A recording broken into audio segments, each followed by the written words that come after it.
A paz do Senhor, meus irmãos teólogos, tudo bem com vocês? Espero que vocês estejam bem. Estamos de volta às aulas. Espero que você tenha tido ótimas férias, que possa ter descansado. Vamos iniciar este novo ano com uma matéria muito especial. Nós vamos estudar os evangelhos. Deixa eu ajustar que minha cadeira vai ficar melhor. Nós vamos estudar neste mês de janeiro os evangelhos e o livro de Atos. Na sequência, em fevereiro, estaremos estudando as cartas paulinas. Serão 13 cartas do apóstolo Paulo. Hoje, nós iremos fazer essa aula introdutória sem a apostila. A apostila estará pronta na próxima gravação. Porém, meus alunos que são à distância aqui do nosso curso básico em teologia, a Demissão para o Mundo, já está com a sua apostila em PDF. Então aproveita e vai acompanhando aí através do celular, tá bom? Meu nome é Sandra Raquel, para quem não me conhece, sou pastora da Assembleia de Deus Missão para o Mundo e estamos aqui gravando estas aulas, postando aí no grupo da igreja, é isso mesmo. Estaremos colocando agora no grupo da igreja, você, meu aluno que ainda não é inscrito, no nosso canal da Demissão para o Mundo, por favor se inscreva e acesse aí para você estar tendo contato, né, para você poder ter acesso às aulas e nós vamos estar tirando suas dúvidas. Você vai ter no nosso canal da Demissão para o Mundo, você vai ter contato com os nossos cultos, com os nossos trabalhos, inclusive com a nossa teologia. E a partir de janeiro de 2026, estaremos postando as nossas aulas explicatórias, de explicação, de comentários, aqui no nosso canal da Demissão para o Mundo. Então, você que ainda não é inscrito, se inscreva. Você que tem gostado de acompanhar as nossas aulas de teologia, dá um like aí. Você que gosta de comentar, gosta de tirar dúvida, faça a pergunta, que nós estaremos aqui super felizes e à disposição para te responder. Vamos à aula? Nós vamos começar com uma rápida introdução aos evangelhos. Não tem como eu começar a falar dos evangelhos sem voltar um pouco atrás na linha do tempo, é isso mesmo. Porque existe um período antes dos 4 evangelhos, tanto serem escritos, como antes mesmo deles acontecerem. Existe um pano de fundo, uma história que acontece antes e que na maioria, vamos colocar assim, do meio cristão, na nossa Bíblia, pelo menos a Bíblia cristã, quando eu digo cristã seria protestante, vou explicar direitinho. Não há esse registro do período que nós chamamos de interbíblico, mas na Bíblia Católica existe ali 1º e 2º Macabeus, que conta um pouco dessa história que nós vamos falar também hoje. Mas, de modo geral, parte da história está lá sim. De modo geral, o começo, o princípio está lá. Mas existe uma parte da história que não foi registrada biblicamente, no sentido inspiratório, né? No sentido da inspiração divina. Foi registrado no sentido histórico. E eu vou explicar direitinho para vocês. A nossa história começa com o retorno do povo de Israel do exílio babilônico. Como vocês sabem, os judeus ficaram 70 anos no cativeiro, de 606 a 536 a.C. Não preste muito. Eu sempre falo para os meus alunos que as datas é muito bom a gente gravar, é muito bom a gente citar, mas existe algumas variações. Tem sempre datas que oscilam. Em Daniel capítulo 2, você vê Nabucodonosor tendo um sonho, o qual lhe é revelado que o seu império iria passar. Leia, vocês sabem que aqui na nossa aula, para a gente não ficar muito tempo de aula, a gente pede para que o aluno leia a sua Bíblia, acompanhe depois através da sua Bíblia todos os textos que são citados. Então, depois você lê Daniel capítulo 2, onde fala da estátua de Nabucodonosor, seu sonho, onde Daniel explica para ele. E lá em Daniel capítulo 5, versículo 30, já mostra Dário, o Medo, se apoderando do reino da Babilônia, dando início ao domínio medo-persa. No sonho de Nabucodonosor, a cabeça da estátua de ouro era o próprio Império Babilônico, que seria seguido de um império de menos valor, que seria o peito e os braços de bronze, e justamente já se referindo a Dário, o Medo, e também a Ciro, o persa, que seriam, né, os dois braços. Esdras, antes de eu entrar aqui em Esdras, para os irmãos entenderem, logo que os medos e os persas, eles assumem o controle babilônico, né, o controle ali do império, eles libertam o povo. Existe na Bíblia, lá justamente na carta, né, no livro de Esdras, o edito de Ciro. Em Esdras, do capítulo 1 ao capítulo 6, do capítulo 1 ao capítulo 6, está registrado o edito de Ciro, libertando o povo judeu para retornar a Jerusalém, para reconstruir o templo. Então, a política de Ciro é diferente da de Nabucodonosor, onde ele trazia as pessoas até sua cidade, ali se utilizava deles para trabalhar. No caso de Ciro, ele libertava as pessoas para que elas voltassem para suas terras e de lá ficassem servindo através de impostos, através das cobranças, né, de impostos, para que o reino se sustentasse. Os primeiros que retornam são o grupo que vai com Zorobabel, que é um grupo de 50 mil homens, sem contar mulheres e crianças, e eles retornam para reconstruir o templo. No capítulo 7 do livro de Esdras, está registrado que ele mesmo, o próprio Esdras, retorna depois com um grupo de 2 mil cativos. Deixa eu só explicar a primeira parte. Os primeiros 50 mil homens que retornam junto com Zorobabel, para reconstruir o templo, eles têm mesmo um grande interesse de reconstruir. Mas quando eles chegam lá, que vem tanta destruição, e eles começam mesmo a reconstruir, mas veem tantos desafios, tantos embates, tantas lutas, né, tantas pessoas contra eles darem continuidade à reforma do templo, que eles desistem e vão cada um cuidar das suas próprias vidas, da sua própria casa. É onde entra os profetas Ageu e Zacarias para alertar o povo de que eles deveriam colocar a casa de Deus em primeiro lugar, para depois cuidar das suas coisas. Neemias, depois, como eu falei, Esdras vai também com mais 2 mil homens, e depois de 12 anos, Neemias retorna para reconstruir os muros. No período de Zorobabel, como eu falei, os profetas são Ageu e Zacarias, que estão no meio do povo ajudando com palavras divinas, exortando e consolando. No período de Neemias está o profeta Malaquias, e no período o qual se torna o último profeta do Antigo Testamento a escrever. Veja que ele não é o último profeta do Antigo Testamento, ele é o último profeta a escrever. O último profeta que tem livro escrito é Malaquias. Mas o último profeta verdadeiro do Antigo Testamento é João Batista.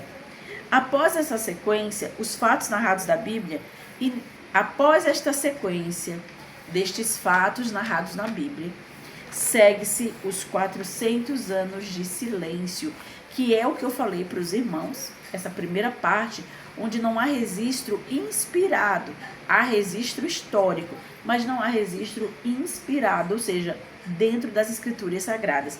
Se encerra ali em Malaquias. E Malaquias, no seu capítulo 4, ali nos seus últimos versículos, ele termina justamente dizendo que iria enviar Elias para preparar o caminho do Senhor, para que os corações das pessoas se convertessem e Deus não viesse para destruí-los. E é claro que esta pessoa que vem antes do grande e terrível dia do Senhor, que vai adiante do Senhor, é João Batista. A palavra de Deus diz que ele vem no espírito e virtude de Elias.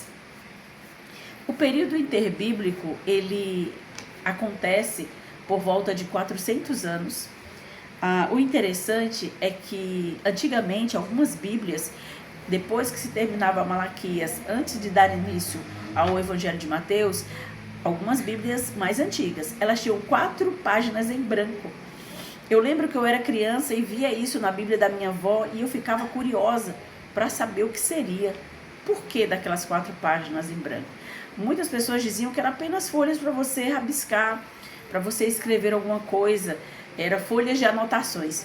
Então, depois de um tempo, já adulta, foi que eu, estudando, tive essa explicação, que as editoras faziam isso de forma simbólica. As editoras das Bíblias faziam isso, deixando essas 4 páginas em branco, de forma proposital, para lembrar dos 400 anos de silêncio. Foi nesse período, esse intervalo de tempo, e ele é chamado de período interbíblico, porque fica entre os 2 testamentos, o Antigo e o Novo. Por cerca de um século depois de Neemias, o Império Persa exerceu o controle sobre a Judéia. Durante 100 anos, após Neemias ter ido lá e reconstruído os muros, o Império Persa ainda exerceu o controle por 100 anos. O período foi relativamente tranquilo, pois os persas permitiam aos judeus o livre exercício de suas instituições religiosas. Então, o povo judeu não sofreu perseguição, não sofreu nenhum tipo assim de... Eles não foram incomodados neste período. Porém, em 333 a.C., Alexandre derrotou o exército persa, tornando a Macedônia a maior potência do seu tempo. Ele estendeu seus domínios até o Egito, Ásia Menor, Babilônia e Pérsia, alcançando inclusive o norte da Índia. Alexandre morre muito jovem, em junho de 323 a.C., com uma idade de apenas 33 anos. Havia subido ao poder aos 20, tendo conquistado todo o seu império em apenas 13 anos. Após sua morte, seu império foi dividido entre os seus 4 generais. Lembrando novamente da estátua de Nabucodonosor, o ventre de prata seria justamente o reino grego, o reinado dos gregos. O próprio Daniel acaba tendo depois também a mesma visão. A visão que Deus revela para Nabucodonosor, Deus dá para Daniel, só que de outra maneira. Daniel vê 4 animais. O primeiro é um leão, o segundo é um urso e o terceiro é um leopardo. O leopardo representa a Grécia. Ele tinha 4 asas e 4 cabeças, já representando aqui a divisão que iria acontecer com os 4 generais de Alexandre. Tem também aqui, e eu vou deixar o versículo para vocês acompanharem, que é a briga que após a morte de Alexandre aconteceu entre os seus generais. Mesmo tendo sido dividido, tudo bem certinho, Ptolomeu ficou ao sul com o Egito, Palestina e mais tarde com Chipre. Cassandro ficou a oeste com a Macedônia e a Grécia. Liceuco, Nicanor, ficou a leste com Babilônia, Síria, Frígia e Pérsia. E Lisímaco ficou ao norte com o reino da Trácia e Capadócia. Ou seja, cada um ficou com uma parte do território conquistado por Alexandre. Mas eles começaram a guerrear entre si, cada um querendo pegar o pedaço do outro. Por fim, só sobrou 2 reinos, que é o reino do norte, Síria com os Seleucidas, e o reino do sul com o Egito, que ficaram os Ptolomeus. Lá em Daniel, capítulo 11, do versículo 1 ao 45, eu vou pedir para você acompanhar na sua Bíblia, não vou ler, mas conta direitinho tudo como iria acontecer, todas as brigas, todas as divisões, tudo está registrado no livro de Daniel, capítulo 11, do versículo 1 ao 45. A disputa entre os Seleucidas e os Ptolomeus está registrado em Daniel, no capítulo 11, do 5 ao 20, e que durou quase 100 anos. Essas confusões, contendas entre eles, sendo o reino do norte, a Síria, se tornou vitoriosa sobre o reino do sul. Essas contendas, veja que primeiro eram 4, de 4 se tornaram 2, e esses 2 ainda ficaram brigando muito. Os Seleucidas permitiram que o sumo sacerdote continuasse a governar os judeus de acordo com as suas leis. Todavia, surgiram conflitos entre o partido helenista e os judeus ortodoxos. Foi quando Antíoco Epifânio marchou contra Jerusalém, saqueou o templo e matou muitos judeus. As liberdades civis e religiosas foram suspensas, os sacrifícios diários foram proibidos e um altar a Júpiter foi erigido sobre o altar do holocausto. Cópias das escrituras foram queimadas e os judeus foram forçados a comer carne de porco, o que era proibido pela lei. Até uma porca foi oferecida sobre o altar do holocausto para ofender ainda mais a consciência religiosa dos judeus. Então, depois que os Seleucidas e os Ptolomeus ficaram em guerra, um foi vitorioso sobre o outro, mas lá dentro houve uma confusão, houve uma disputa entre os helenistas e os judeus ortodoxos. E aí, o líder que estava governando naquele período, que é Antíoco Epifânio, disse: eu vou acabar com essa festa desses judeus, e decidiu estragar com tudo. E por causa disso, não demorou muito para que os judeus oprimidos encontrassem um lugar, encontrassem um líder para a sua causa. E aí onde entra a história dos Macabeus, que está registrado na Bíblia Católica, primeiro e segundo Macabeu. Os filhos do sacerdote Matatias chamavam-se Judas, Simão, Eleazar e Jonatas. A família também era conhecida como os Asmoneus. O nome Macabeu é grego e significa martelo, porque Judas, o mais valente guerreiro, derrotava os inimigos como se fosse um martelo. E realmente, Judas se tornou um grande herói e triunfa sobre os Seleucidas, e aquele território se torna independente. Os Macabeus passaram a governar Jerusalém, purificando o templo e restituindo os sacrifícios diários. Pouco depois das vitórias de Judas, Antíoco morreu na Pérsia. Lá em Daniel, no capítulo 11, do versículo 20, fala sobre um homem que seria destruído sem necessidade de ira e combate. E no livro de 1 Macabeus, no capítulo 6, do versículo 8 ao 16, se você tiver uma Bíblia católica, você pode conferir, narra a morte de Antíoco Epifânio, dizendo que o mesmo morreu de tristeza, ou seja, foi destruído sem necessidade de ira nem de contenda. Exatamente como está escrito no livro de Daniel, aconteceu do jeito que Deus determinou.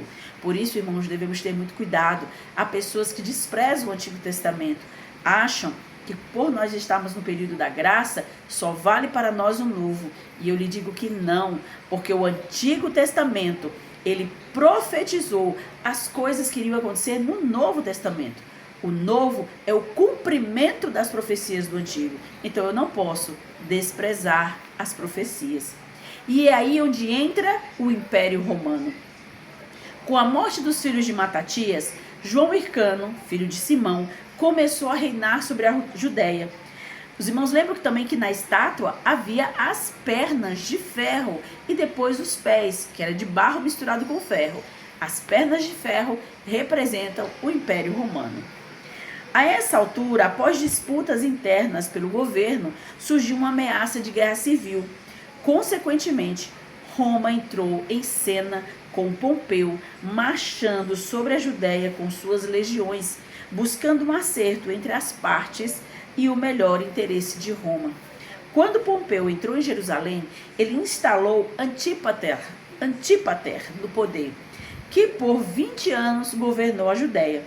Ao morrer, foi sucedido pelo seu filho Herodes, que ficou conhecido depois como Herodes o Grande. Quem não conhece Herodes o Grande? Isso mesmo, um dos governantes ali da região da Judéia mais famoso do Império Romano. Embora fosse um dos mais cruéis governantes de todos os tempos, Herodes esforçou-se para ganhar a simpatia dos judeus. Para tanto, fortificou e embelezou Jerusalém, reconstruiu o templo e ajudava regularmente ao povo. Herodes foi muito esperto. Ele viu que o povo de Israel tinha muita influência e que ele precisava manter a paz justamente com o povo de Israel, para que César ficasse feliz com seu governo. Então, ele embelezou Jerusalém, fez a reforma do templo. Nós vamos falar muito sobre isso ainda no decorrer das aulas, quando nós entrarmos nos evangelhos. Fez muitas construções belíssimas em Israel, porém, ele era um governante muito cruel. Para você ver, vamos terminar aqui a leitura para vocês entenderem direitinho aonde eu quero chegar. Ele construiu palácios, construiu o porto de Cesareia, criou a fortaleza de Massada e muitos outros. Todavia, era consumadamente cruel. Assassinou seu sogro Hircano, mandou matar sua esposa Mariana e seus 2 filhos.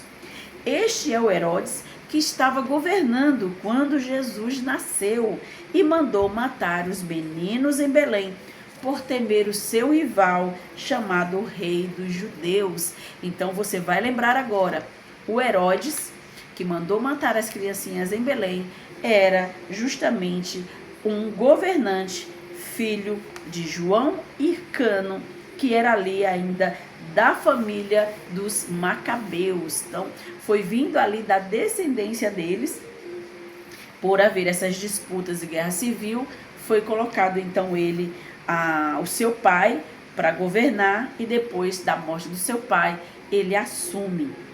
E a morte das criancinhas está em Mateus 2,16, e a morte de Herodes está em Mateus 2,19. Como os irmãos sabem, quando Herodes envia os seus soldados para matar as criancinhas, José é alertado em sonho para sair de Belém e descer para o Egito, porque viriam tentar matar a criança. Mas eles não conseguem.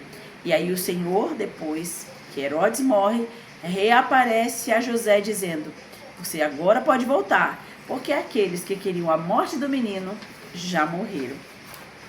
A Bíblia não diz com quantos anos Jesus retornou do Egito, por quanto tempo ele ficou lá. Mas uma coisa eu sei, Jesus ficou bem, hein? Porque Deus providenciou que aqueles 3 reis ou 3 magos, existe as versões que diz 3 reis magos. A versão da Bíblia diz apenas que eles eram 3 reis magos que vieram do Oriente para visitar aquele que é nascido rei dos judeus. E é claro, isso enfureceu muito a Herodes, mas veja que a visita foi toda providenciada por Deus. Primeiro pela estrela que os guiou, segundo pelo presente que eles ofertaram à criança: ouro, incenso e mirra. E essa provisão da parte de Deus ajudou José a sustentar a sua família durante todo o período em que ele ficou ali no Egito. Então não se sabe com que idade Jesus retorna, mas sabemos que com 12 anos ele já morava em Nazaré. Então é possível que tenha sido antes dos 12 anos. Então, essa é algo que fica aí uma incógnita, porque a Bíblia não revela, muita coisa da infância de Jesus não é revelada, e nós só devemos afirmar o que a Bíblia afirma. E para darmos continuidade, já estamos indo para o finalzinho, que nós entendemos por toda esse nosso retorno à história de fundo, né, ao pano de fundo, é que esses três povos, eles contribuíram, cada um à sua maneira, mas contribuíram para a chegada do Senhor Jesus. Lá em Gálatas, eu vou até citar aqui para vocês, Gálatas capítulo 4, versículo 4, diz que na plenitude dos tempos, o Senhor enviou seu Filho, nascido de mulher, nascido sob a lei, ou seja, debaixo da lei. Essa palavra plenitude significa exatamente completo, no tempo completo, no tempo determinado, onde todas as coisas que estavam sendo preparadas se completaram. Estava tudo perfeito para o seu filho chegar. E então, nesse período, o Senhor Jesus nasce. E veja só, como esse tempo, eu sei que esse tempo estava completo, justamente por causa da contribuição desses 3 povos. O primeiro povo que contribuiu foi justamente os gregos. Por que eu vou começar com os gregos? Já já eu volto para os judeus. Porque os gregos, a contribuição deles foi intelectual. Foi através do idioma grego que o Novo Testamento foi escrito e o Evangelho teve maior divulgação e aceitação. Todo o Novo Testamento é escrito em grego e era a língua mais falada da época por causa do Império Grego, que disseminou o idioma grego. Tanto que lá em Alexandria, justamente no governo dos Ptolomeus, foi onde os judeus gregos traduziram a Bíblia hebraica, o Antigo Testamento hebraico, em grego, que é a famosa Septuaginta, versão dos 70. O outro povo que contribuiu para a chegada de Jesus para a plenitude dos tempos foram os romanos. Como que os romanos contribuíram? Com a sua política. A paz romana, tanto por terra como por mar, suas estradas bem pavimentadas, as cidades bem localizadas às margens dessas estradas, ajudaram a propagação do Evangelho. Eles tanto faziam estradas muito bem feitas, estradas que existem até hoje, como eles traziam segurança. Então o Evangelho, os evangelistas podiam se locomover de uma cidade para outra, andando pelas estradas, que não havia tanto perigo de assaltos e morte, por causa das legiões romanas, que estavam sempre ali com suas guaridas, guardando as estradas. A mesma coisa acontecia por mar. E isso tudo era preparação para que o Evangelho fosse cada vez mais se espalhando. E por último, é claro, não menos importante, a contribuição dos judeus. E a grande contribuição dos judeus é a própria religião judaica, isso mesmo, porque o cristianismo é uma seita. É claro que eu vou explicar para vocês. A princípio, por que seita? Porque é um partido que sai de outro, né? Um partido menor que sai de outro é chamado de seita. Então, a religião judaica é a que, vamos dizer assim, é a que está ali estabelecida. Ela é grande, estruturada, mas o cristianismo sai dela, se desliga do judaísmo e então nós temos o cristianismo. Era chamado na época de seita, tinha vários nomes, nós vamos falar sobre isso nos evangelhos, nas cartas de Paulo, no livro de Atos, principalmente no livro de Atos, como a igreja cristã era chamada de seita, tinha a seita do caminho e vários nomes eram dados para a religião cristã, hoje cristã, ao cristianismo, mas a princípio é isso. A religião, né, foi através do povo israelita que Deus foi revelado à humanidade, sendo registrado em seu Antigo Testamento. Antigo Testamento para nós, mas registrado em sua Bíblia, a Taná hebraica, a Bíblia hebraica. Ali Deus, o Deus verdadeiro, o único Deus, Criador dos céus e da terra, é revelado à humanidade. E o cristianismo sai do judaísmo, se separa e se torna uma das maiores religiões. Assim como o islamismo também sai do judaísmo, são as 3 maiores religiões que existem hoje: judaísmo, islamismo e cristianismo. E todas saem ali da mesma raiz, da mesma fonte, crendo no único Deus verdadeiro, o monoteísmo, o Deus apresentado pelo povo de Israel. Uma outra coisa muito importante que acontece também nesse período são o surgimento do Sinédrio, que acontece no período dos gregos. É isso mesmo. O Sinédrio era o nome dado ao mais alto tribunal dos judeus, que se reunia em Jerusalém para julgar as pequenas causas. Os gregos deram autoridade aos judeus quanto às questões locais. E veja que Jesus é julgado pelo Sinédrio, que era esse tribunal de pequenas causas. Eles não tinham autorização para matar ninguém, mas de vez em quando eles faziam isso, hein? Sem perguntar nada. Lembra de Estevão? Então, o Sinédrio era ali aquele tribunal que os gregos deram aos judeus essa autoridade de estar cuidando de algumas causas pequenas. Também o grupo dos fariseus, o grupo dos saduceus, dos zelotes e dos essênios, todos eles surgem neste período, dos 400 anos de silêncio. Por que chamamos assim? Porque foi um período onde Deus não se revela de forma explícita através de profeta, através de sonhos, visões, anjos. Deus fica completamente em silêncio. Ele fala lá em Malaquias e depois ele só volta a falar lá no Evangelho de Mateus, falando com Zacarias, falando com Maria, já falando a respeito do nascimento do seu filho, Jesus Cristo, o Salvador, e Yeshua HaMashiach.